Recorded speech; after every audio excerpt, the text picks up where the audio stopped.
Un cordial saludo para todas las personas que a partir de este momento se vuelven a conectar con este Facebook Live que originamos desde las plataformas de periódicoeldiario.com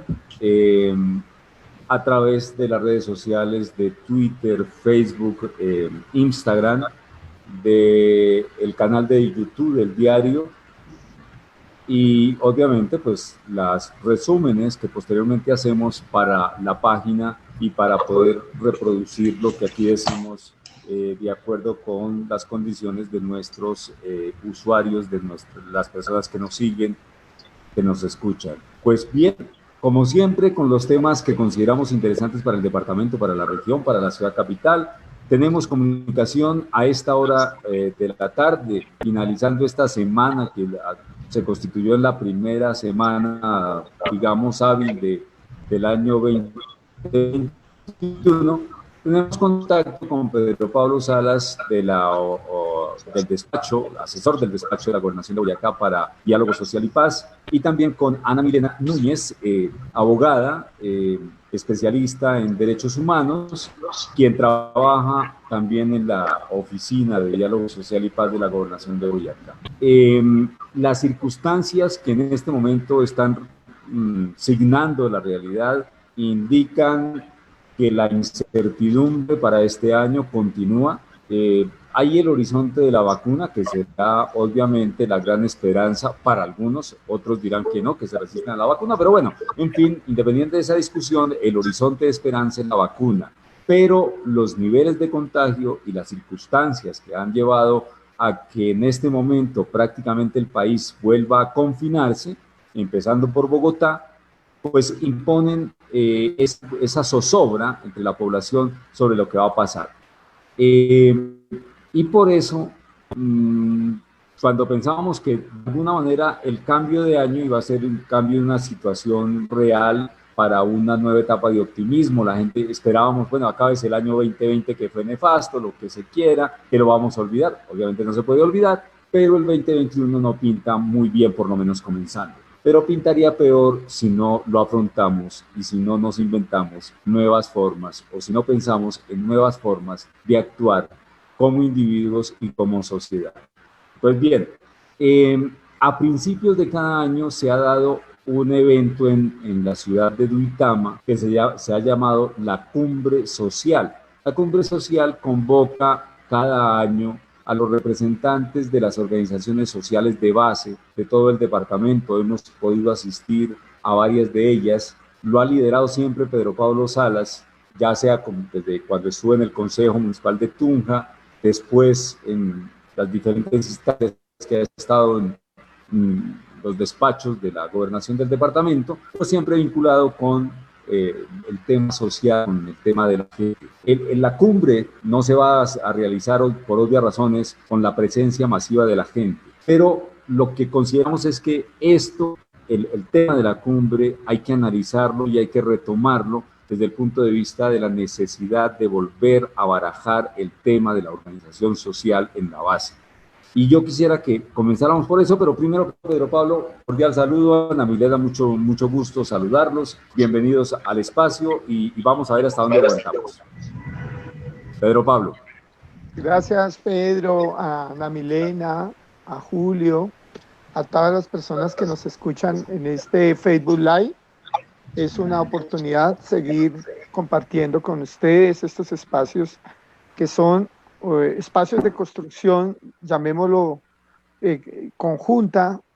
que nos permite hoy las redes. Las redes nos permiten hacer cosas positivas como poder esto que dice Pedro, cómo construir sociedad alrededor de los problemas.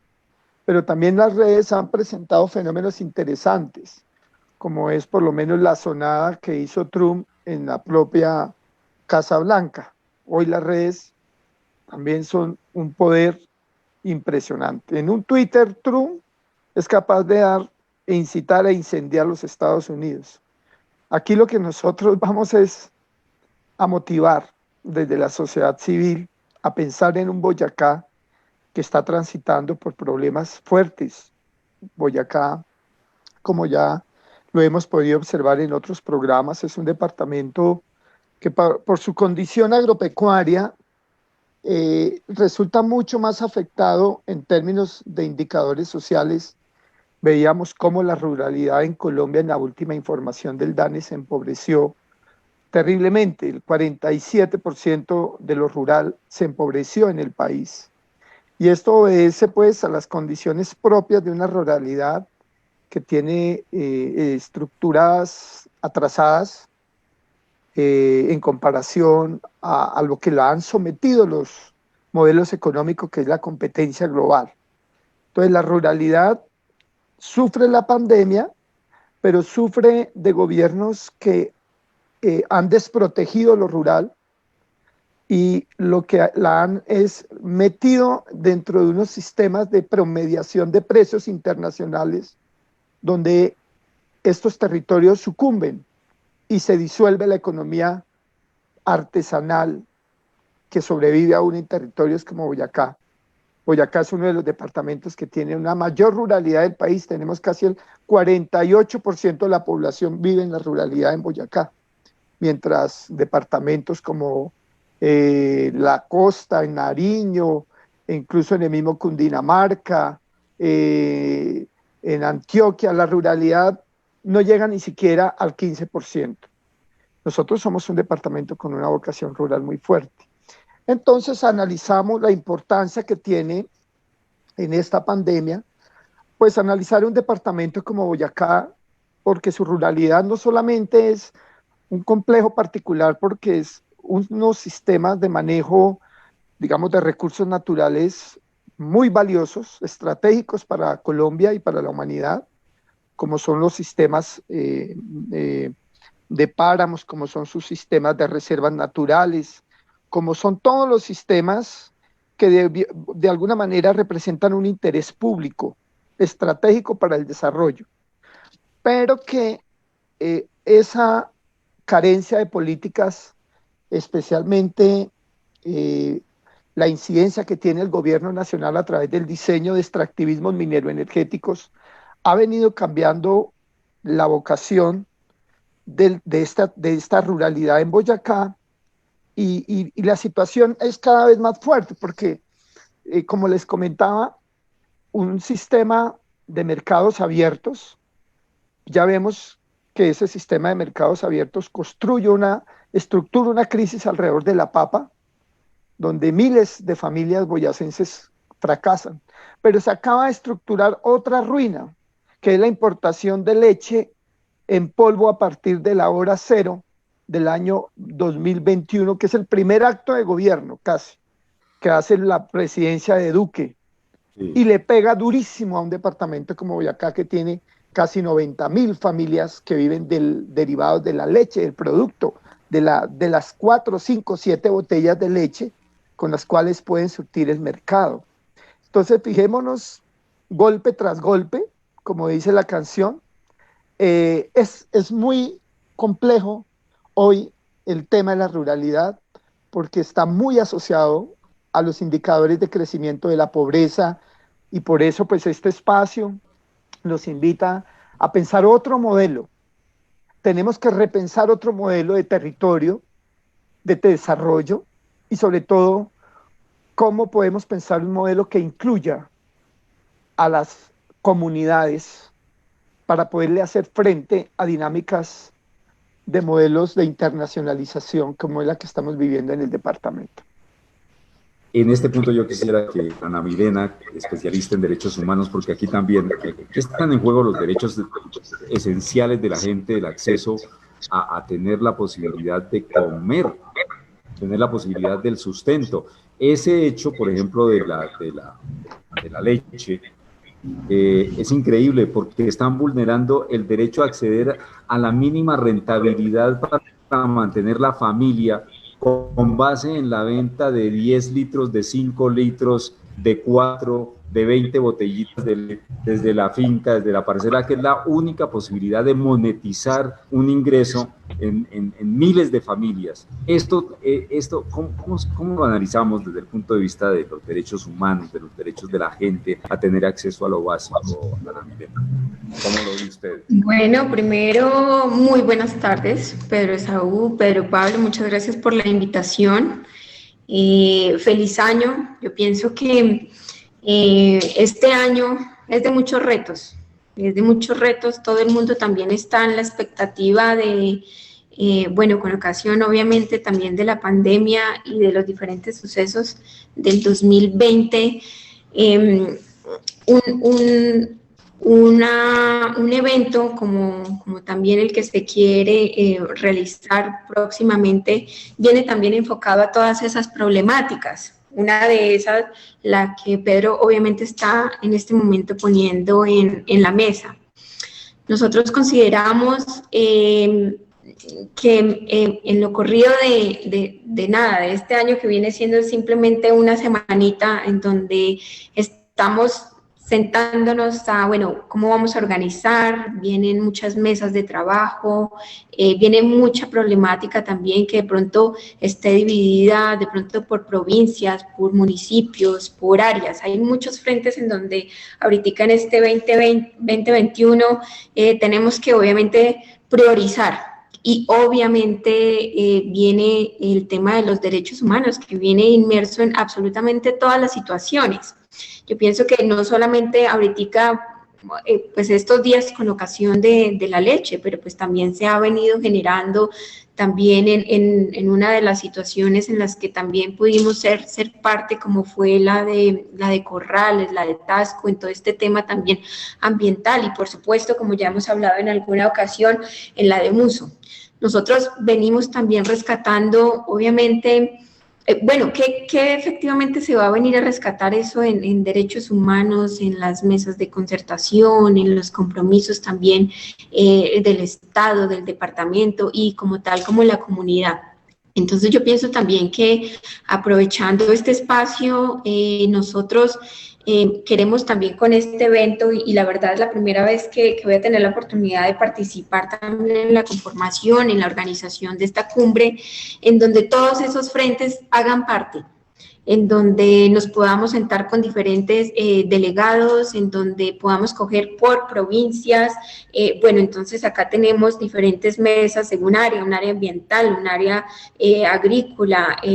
diferentes, en donde de ahí podamos obviamente también rescatar y ¿por qué no? Que eso llegue aún más en apoyo o en transversalidad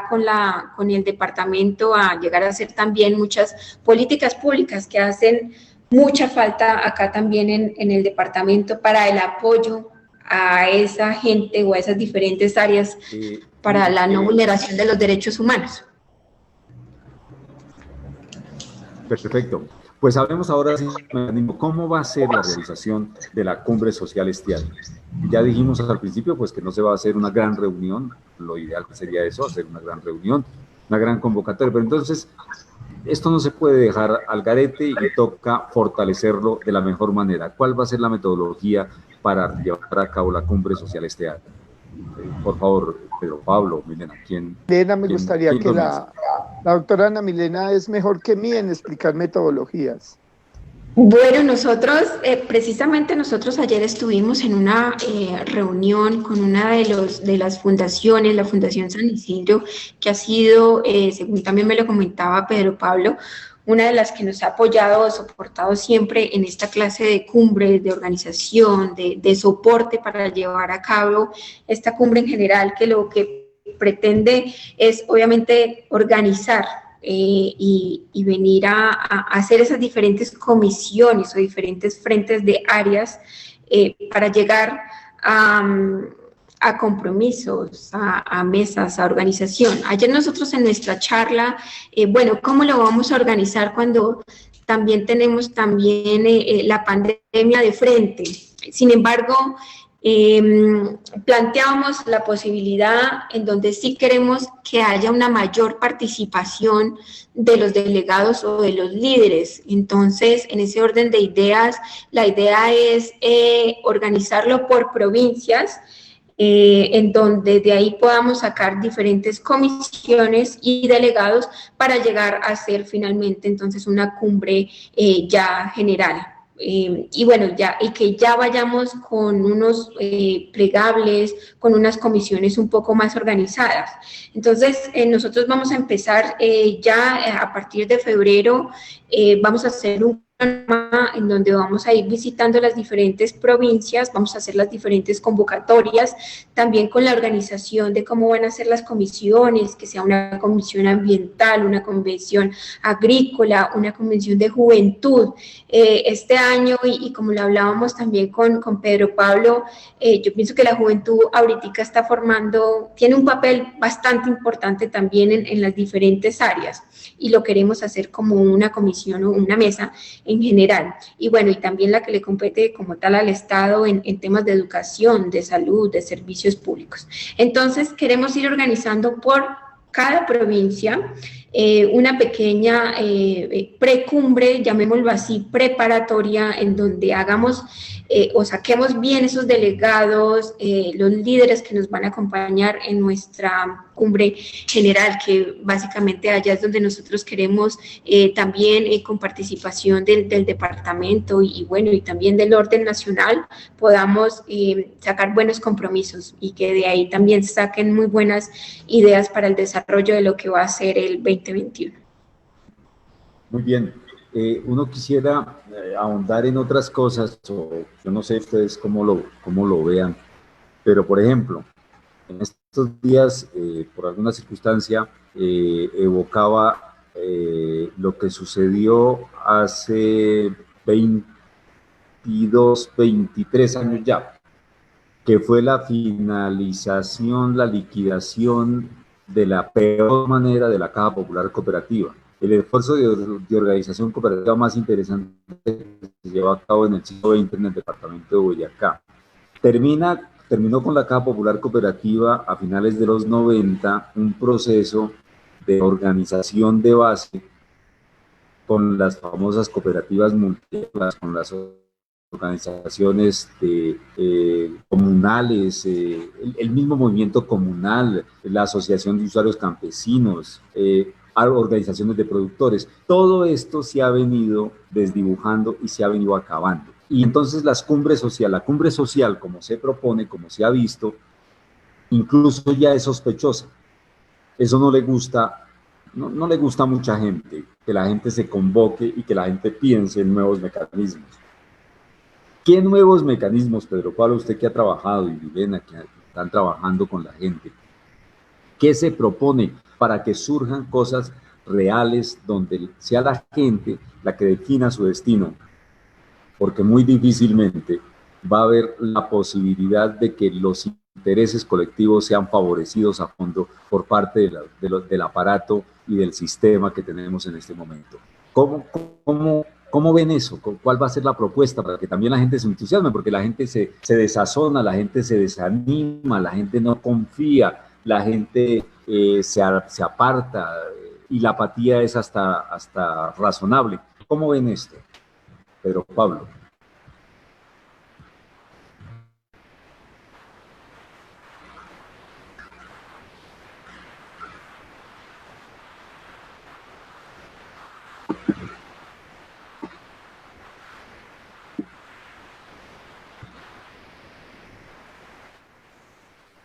Gracias. Les comentaba que estamos pasando por momentos muy difíciles, no solamente a nivel local, sino es un fenómeno global, las crisis de representación, que es incluso una crisis misma de las democracias de Occidente, donde las instituciones tradicionales dejaron de representar realmente a la gente, dejaron de ser esa institucionalidad, expresión de las necesidades y de las acciones que tenía que tomar el Estado para poder corregir lo que se llamó en su momento las distorsiones o los impactos de los mercados. Hoy incluso ese Estado está en función, y tenemos que decirlo así, de los grandes intereses poderosos, y se olvidó del hecho social. Hoy en Colombia estamos viviendo un drama que lo estamos viviendo en salud. Este tema de la pandemia no es más que la sinrazón de lo que significa una sociedad sin Estado, donde el Estado bota a la gente en diciembre a hacer consumo, etcétera, y luego vuelven y nos recogen en enero, como sociedad, la sociedad está siendo llevada a donde les dé la gana, sin ningún tipo de responsabilidad, que den responsable políticamente quienes toman estas decisiones. Obviamente todo este fenómeno de la pandemia hoy demuestra las fragilidades institucionales que tiene una sociedad, y estas sociedades carecen realmente de este músculo, este Estado robusto que por lo menos hiciera un mejor papel en materia de cuidar, digamos, esta tragedia sanitaria que se está viviendo en la humanidad. Y vemos que esto es una dinámica que está tomando todos los derroteros. Entonces, por eso viene la gran pregunta que usted formula: si no nos podemos confiar en el Estado, y si el mercado únicamente está sirviendo para unos pocos que están concentrando niveles sin precedentes de acumulación y de extracción de riqueza a todas las escalas. Digamos, aquí en Boyacá vivimos ejercicios de expropiación, casi que de despojo de lo que debería ser el plusvalor que se genera en Boyacá, pero lo tenemos en 5 empresas transnacionales que se quedan con 5 veces el producto que crea un departamento como Boyacá. Lo hacen 5 nomás, 5 empresas. Producen lo mismo que es el PIB del departamento de Boyacá. ¿Cómo es posible entonces que en estas condiciones la comunidad pueda pensarse unas salidas? Y efectivamente, Pedro, las salidas tienen que significar un nuevo concepto de sociedad, un nuevo concepto de organización, que incluso incorpora otros elementos que tienen que ver con elementos de orden cultural, que tienen que ver con elementos de rescatar los conocimientos tradicionales, conocimientos de tipo ancestral, tienen que ver cómo se puede fortalecer los lazos de confianza a nivel y en las escalas locales y en escalas territoriales, para poder crear allí unos nodos de generación de intercambios y de construcción de unas bolsas de mercado que permitan hacer intercambios de bienes y servicios en las escalas en que hoy podamos decir democraticemos nuevamente formas y medios de producción desde un punto de vista de producción simple, porque lo que son las producciones a grandes escalas, que es lo que hoy tenemos, es un despojamiento, un desplazamiento de todos los espacios de mercado que tienen las pequeñas unidades, para el caso rural, que son las pequeñas unidades agrícolas familiares, y para el caso urbano, que son las pequeñas microempresas y medianas empresas manufactureras industriales, que cada vez se ven mucho más arrinconados por todos los sistemas de precios y de mercado en los cuales ellos no pueden sobrevivir. Nosotros no podríamos, Pedro, inventarnos un discurso si no entramos a rebatir el modelo, pero el modelo tiene primero que debatirse como sociedad, es qué otras formas de organización, de autogestión, como usted lo estaba planteando, por ejemplo, qué tipo de banca nos va a servir para poder nosotros volver a tener el derecho al crédito, dado que la banca tradicional excluyó al 90% de los colombianos que viven de la microempresa, que viven del esfuerzo de la famiempresa, y fueron prácticamente condenados al ostracismo, a quedar por fuera de los canales de crédito, porque hoy ese tipo de clientes son una amenaza para el sector financiero, y el sector financiero cada vez el crédito quedó en pocas manos. O sea, lo que era un derecho de la humanidad, que era la banca para poder redistribuir lo que es la masa monetaria y de esa manera tener ese derecho al crédito. Hoy en la pandemia lo que nos está demostrando el sector financiero es que todos sus clientes potenciales se volvieron un riesgo y los sacaron del sistema de crédito. Por eso su pregunta es muy fundamental y tiene que ver con el desarrollo. ¿Nos podemos pensar un desarrollo a escalas locales y regionales? ¿Y de qué tipo de institución nos vamos a valer, dado que en Colombia la banca de segundo piso, el banco agrario, lo que en su momento eran bancos de fomento, ya no lo son? Se volvieron todos bancos comerciales. En ese sentido, eso toca fundamentalmente los escenarios del proyecto de país que se tiene que volver a rehacer, dada que las dinámicas centralistas concentraron todas las decisiones en la dictadura del capital, de los grandes capitales que en este momento son los que están tomando las decisiones y para los cuales se están haciendo todos los aspectos normativos. Esta mañana la gran noticia es que vuelve a salir una subasta de las empresas que aún no fueron privatizadas del sector energético y el ministro de Hacienda contrata una firma para que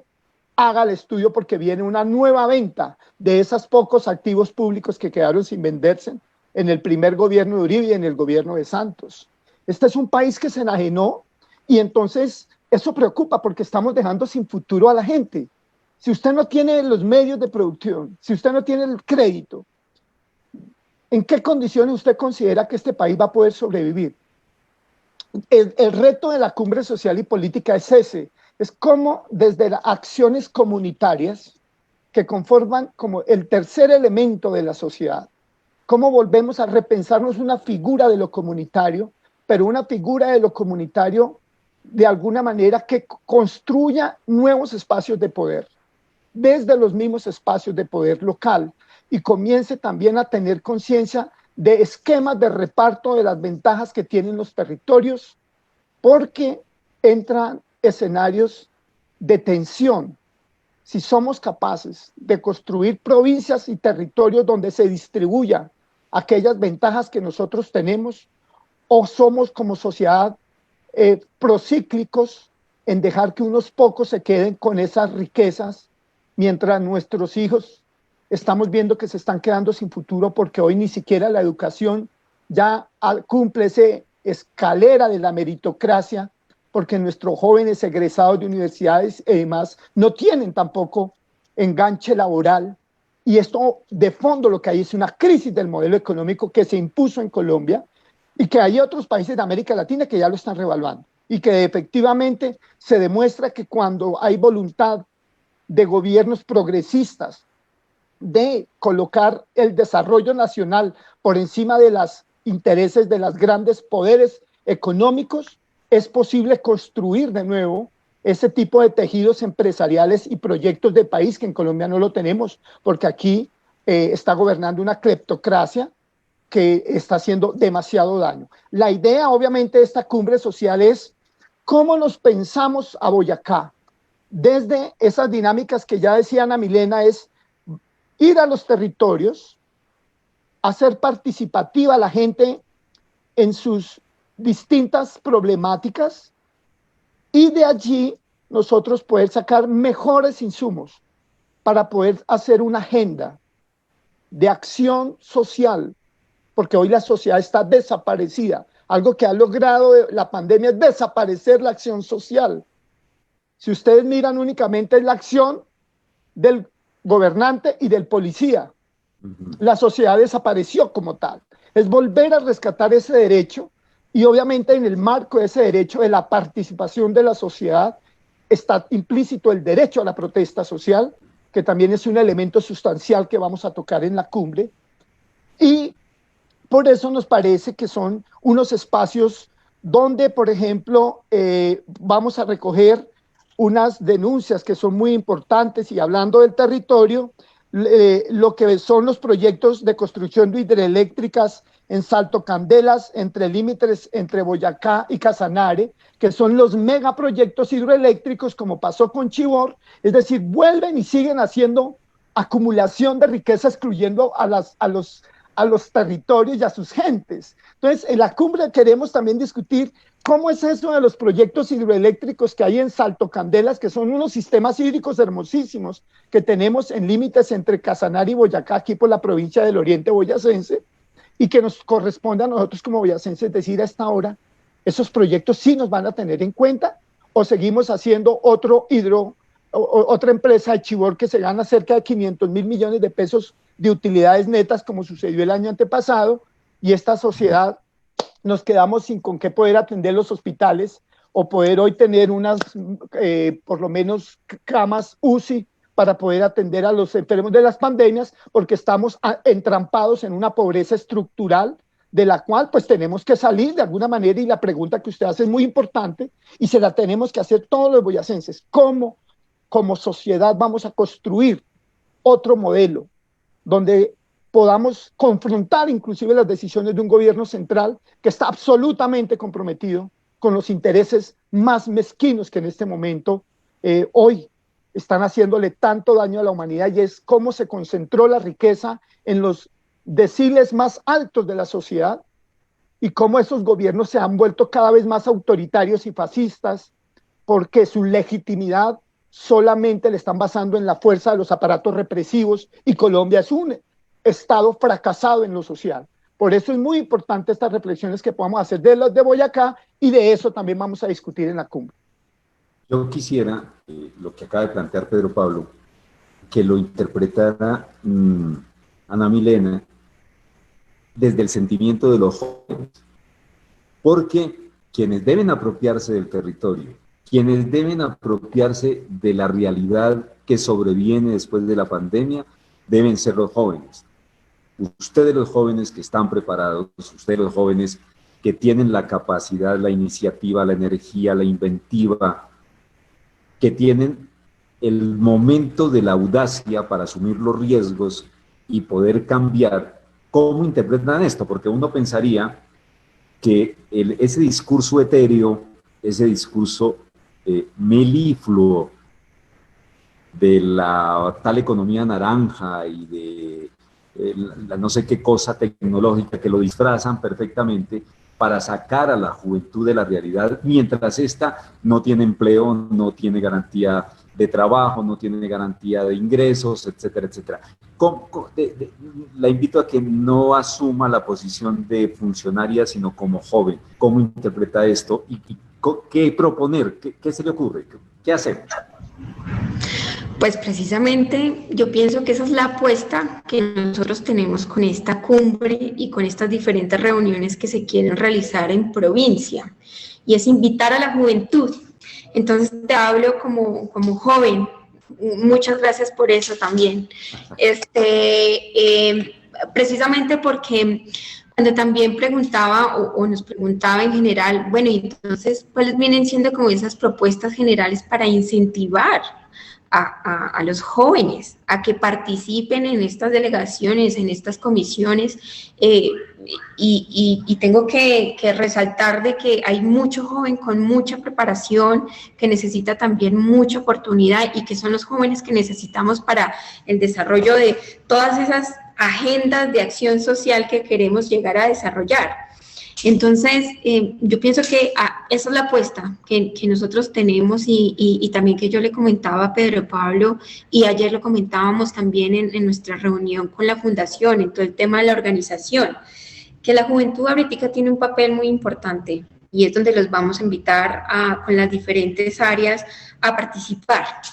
Y no solo a participar, sino que realicemos esa agenda, que realicemos esas comisiones, que en verdad nosotros vamos a tener un apoyo si consolidamos esas mesas en las diferentes áreas, y vamos a llegar tanto al departamento o también a nivel nacional a tener apoyo, pero en verdad sí nos tenemos es que organizar. Entonces yo pienso que desde que nosotros empecemos también con la iniciativa de tenemos que organizarnos, tenemos que manejar diferentes estructuras, cojamos el tema ambiental y miremos qué es lo que necesitamos desarrollar en esta provincia. La experiencia que tuve recientemente en Corrales, es un joven, es uno de los presidentes de las juntas de acción comunal. Él es el que estaba muy jovencito, y él estaba liderando toda la comunidad, y no lo estaba haciendo ni de la parte política, ni lo estaba haciendo como servidor público, sino estaba en verdad diciendo, mire, yo necesito ayudar a mi familia, a los ancianos, a mi comunidad, a mi vereda, porque era una vereda donde estábamos, y él recogía a toda la gente y decía, mire, ¿qué es lo que tenemos que hacer? Organicémonos, nosotros los jóvenes los podemos llegar a ustedes también a ayudar a organizar. hagamos comisiones. Entonces yo pienso que esta cumbre va a ser una gran oportunidad en donde podemos darle esa guía a los jóvenes, que eso es lo que se necesita, ¿no? A veces es el empujoncito de, oiga, aquí vamos a estar organizados, lleguen con sus propuestas, miremos qué problemática tiene su municipio, su provincia, y llevémoslo a otro nivel. Ese otro nivel es cuando nosotros ya vamos a consolidar esto en nuestra grande cumbre y vamos a hacer esas agendas de acción social y desarrollo de las que hablaba Pedro Pablo. No pensaría que uno de los aspectos fundamentales es la apropiación efectivamente del territorio. Hay que resignificar el territorio para los jóvenes. El territorio para los jóvenes no puede ser el lugar de huida, sino el lugar de estancia, el lugar de permanencia, el lugar de generación de empleo, de generación de oportunidades, el espacio que nos corresponde tanto en lo vital, en lo esencial, como en las posibilidades económicas que hay. Uno mira el departamento y lo que hay son oportunidades, pero tiene que quedar en manos de la gente. El territorio debe estar en manos de quienes poseen el territorio y ocupan el territorio. Y obviamente eso debe ser encabezado por los jóvenes, que como digo, tienen toda la condición física, la capacidad mental, la capacidad de iniciativa para llevar adelante todas estas cosas. Pues bien, es que es impresionante cuando con Pedro Pablo hemos hablado mucho del territorio, y en este momento el territorio es definitivo en todas las regiones del departamento. Hay que ver, Pedro Pablo, la transformación que está sucediendo en la ribera de la represa de Chivor, con las nuevas empresas turísticas, el desarrollo, cuestiónese o dígase lo que se diga de la recuperación de la carretera del Cisga-Guateque, el secreto, pues el hecho de que la carretera está rehabilitada abre unas posibilidades inmensas. Ahora la conexión con los municipios, la ribera de la represa se está volviendo en un gran emporio, y si uno ve a cada región del departamento del occidente, esta mañana hablaba con la Secretaria de Desarrollo Económico del departamento y hablábamos de las potencialidades de cada provincia, y cada provincia es un mundo diferente, hermoso, lleno de oportunidades, pero la gente tiene que empoderarse y tiene que defender el territorio y tiene que proponer las iniciativas correspondientes, asumiendo el trabajo que hay que asumir en el campo, en la industria, en la transformación, en todos los aspectos, me parece a mí. Finalicemos, Pedro Pablo, entonces invitando, y Ana Milena invitando a la gente a que esté pendiente y a través de este canal seguir trabajando, seguir charlando con mucha más gente sobre este tema de la cumbre social y política del departamento, que puede ser una de las claves en cuanto a reorientar y en cuanto a propiciar nuevos escenarios y nuevas realidades después de la pandemia y después de toda esta crisis económica que con seguridad nos va a golpear durante todo este año. El micrófono, Pedro Pablo. Muchas gracias, Pedro, por la invitación. Yo creo que hay muchos avances teóricos en materia de lo que significa hoy la construcción y las propuestas de descentralizar la toma de decisiones, que las decisiones no sean tomadas por metrópolis políticas y sectores de poder que usan el territorio para sus propios fines de acumulación. Necesariamente el territorio pasa por un debate democrático. Y eso que plantea usted y que está planteando Milena y que nos debemos plantear todos, es cómo construimos una institucionalidad del diálogo social, de ese diálogo de Foucault, de Habermas, que son los diálogos que construyen poder, porque no basta con ir a elecciones cada 4 años para decir que la comunidad llega al poder. Son precarios espacios de representación que hoy tiene una democracia tan golpeada, donde los temas esenciales no se están discutiendo en las urnas, sino se discuten en las grandes oficinas de empresas poderosas y de gobiernos, por ejemplo, que para el caso de Boyacá les entregan los territorios a través de áreas de explotación minera, o lo que va a pasar en Salto Candelas para hacer nuevas hidroeléctricas. Y entonces la democracia se nos convierte en una dictadura de intereses cerrados y poderosos, necesariamente a los territorios, que es un ejercicio de la cumbre, Tienen que entrar por volver a debatir qué tenemos en el territorio, cómo podemos empoderar el territorio desde el punto de vista de lo que es esa acción de trabajar juntos, desde el punto de vista de las decisiones que le corresponden tomar a la sociedad, y que se hace precisamente con base en los sistemas de recursos naturales, pero también con base en los saberes y con base en la misma academia, quien debe estar al tanto y al lado de todos estos procesos sociales de formación y de toma de decisiones en los territorios, donde incluso el poder central es amenazado, porque el poder central hoy tiene capturado a los gobiernos locales y a los gobiernos provinciales, departamentales. Entonces, en Colombia tiene que volverse a debatir los roles de los ordenamientos territoriales y en función de qué se ponen esos ordenamientos territoriales, si es en función de la conformación y la generación de una riqueza que esté en las manos de las personas, o seguimos por el mismo modelo. Yo creo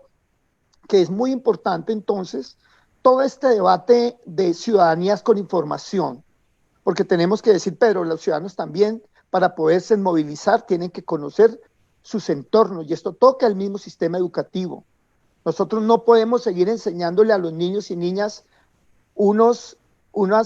sistemas curriculares que no les dicen nada de dónde viven, no les enseñan ni siquiera el mayor sentido de pertenencia, no solamente de sus espacios físicos, de sus riquezas naturales, de sus riquezas bióticas, de sus riquezas culturales, sino que es un conocimiento abstracto y por consiguiente termina volviéndose enajenante. El territorio también le corresponde discutirlo desde el aula escolar. Entonces aquí tenemos muchos variables y muchos temas que tener que entrar a mirar de fondo para poder llegar nosotros a unas discusiones y que se tomen las mejores decisiones, pero estas decisiones hoy, grandes académicos los están proponiendo. Si no se toman en escalas locales, en las escalas incluso subnacionales, y lo está planteando Piketty, que es un hombre que estudia enormemente todas las inequidades de la globalización, dice, no hay viabilidad para que estos países puedan resolver los problemas de sus propias sociedades. Entonces, yo creo que tenemos que seguir ahondando en unos lenguajes un poquito, si se quiere, con algunos grados de debate de orden tipo académico, pero también con los desarrollos empíricos que nos da un trabajo comparativo en campo y que nos permite recoger ese elemento valiosísimo que son los saberes populares que están inmersos en todos esos emprenderismos que hoy tenemos en Boyacá, de gente que quiere hacer proyectos de turismo, que quiere hacer agroecología, que quiere incluso vender su territorio como un destino del mundo para que vengan personas a compartir su propia cotidianidad y volver esto los encuentros ya no exclusivamente económicos, sino que es una comunidad que se abre para hacer intercambios culturales en la medida en que la globalización hoy nos permite un acercamiento y una ruptura de fronteras, y hoy podemos decir que el europeo puede venir a vivir la experiencia del boyacense, y que no es solamente un hecho de productividad, sino que aquí en el fondo también hay un hecho humano, de cultura, de relaciones humanas, de nuevas consolidaciones, de nuevas comunidades que van mucho más allá de las dinámicas y de las limitaciones que nos puso el mercado, construyendo comunidades egoístas en rivalidad, en competencia, en guerra de precios.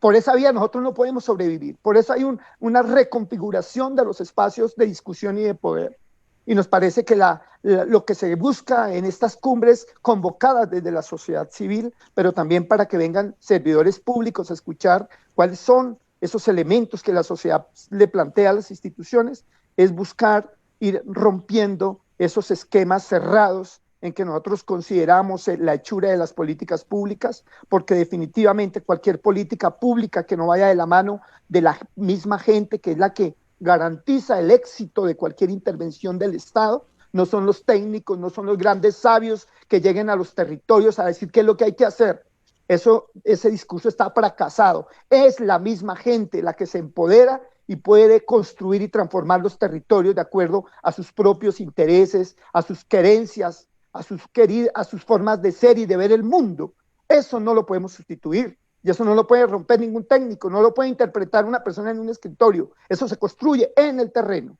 Y por eso la cumbre lo que busca también son rutas de elementos discursivos, analíticos, donde podamos confluir distintos saberes y de esa la manera en que podemos construir integralmente y de una manera muy rica el concepto de territorialidad para que no veamos lo que vimos en Muso. Gente despojada de sus propios espacios y de sus propias riquezas. Gente ancestral de guaquería milenaria, sacados por empresas transnacionales a punta de SMAT. Ese despojo es vergonzoso, es inhumano, es indigno,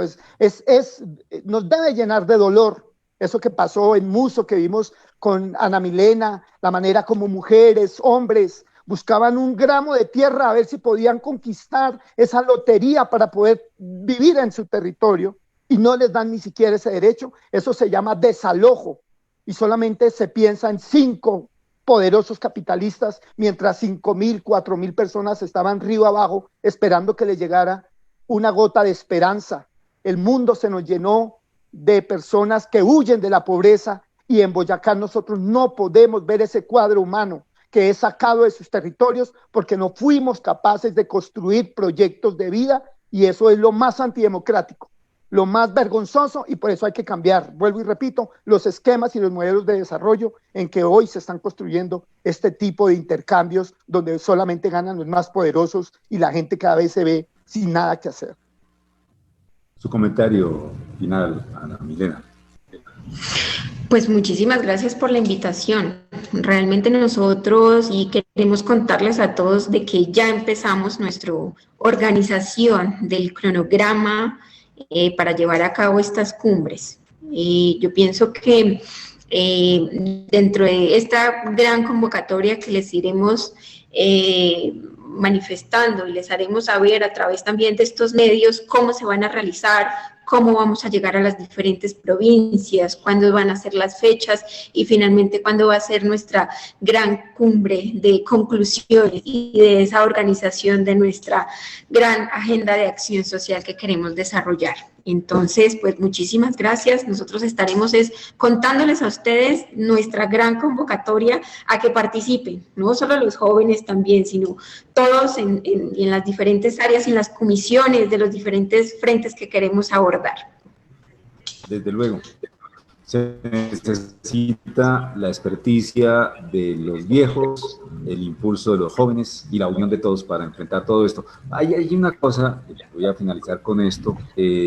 a propósito de los desarrollos hidroeléctricos, tanto en la hoya del río Cusiana como en la hoya del río Lengupá, donde están los futuros proyectos hidroeléctricos. Y es que debiéramos hacer una pedagogía en Boyacá sobre lo que ha significado el desarrollo mineroenergético, que Boyacá ha sido el referente. Desde los años 60, la construcción de la represa de Chivor es el primer gran referente de construcción de una gran central hidroeléctrica en Colombia, donde se involucra, a finales de los 60, su santidad Pablo VI, un hombre muy bondadoso, vino a Colombia no a rezar, sino vino a hacer negocios. Un hombre bondadoso, absolutamente creyente, y efectivamente se llevó el contrato de la construcción de la represa Chivor para una de sus empresas bajo la condición de la sociedad con el gobierno italiano. Claro. Y desde allá podíamos hacer una gran pedagogía sobre el manejo del territorio en este aspecto hasta el día de hoy. Claro. Entonces, incluso si necesita venir el Papa y echar la bendición, lo podemos también invitar en un nuevo escenario, por ejemplo. Claro. Bueno, cosas de esas, Pedro Pablo, claro, Ana Milena, sí. Muchas gracias. Y estaremos desde la cumbre. Gracias, muy amable, Pedro, muy amable. Buen día.